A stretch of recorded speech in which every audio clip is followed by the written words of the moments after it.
मालवण येथील राजकोट किल्ल्यावरील छत्रपती शिवाजी महाराजांचा पुतळा कोसळल्याप्रकरणी आज न्यायालयाने जयदीप आपटे याच्या पोलीस कोठडीत 13 सप्टेंबरपर्यंत वाढ केली आहे. तर चेतन पाटील याला न्यायालयीन कोठडी सुनावली आहे. पोलिसांचं म्हणणंच असं होतं की विसंगत देतो, परंतु त्याच्याकडनं जे बाकीचं काय जे गोळा करण्यात आलेलं होतं त्याचा तपास अजून करणं गरजेचं आहे. त्या म्हणूनच कोर्टाने आमचा युक्तिवाद ग्राह्य धरला आणि 3 दिवस पोलीस कस्टडी त्या आरोपीला दिली.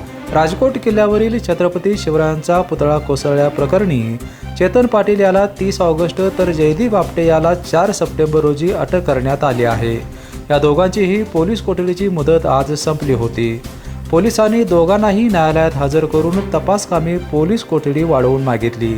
त्यावर न्यायालयाने जयदीप आपटेला 13 सप्टेंबरपर्यंत पोलीस कोठडी तर चेतन पाटील याला न्यायालयीन कोठडी सुनावली आहे. BPN ब्युरो न्यूजसाठी विजय यशपुत.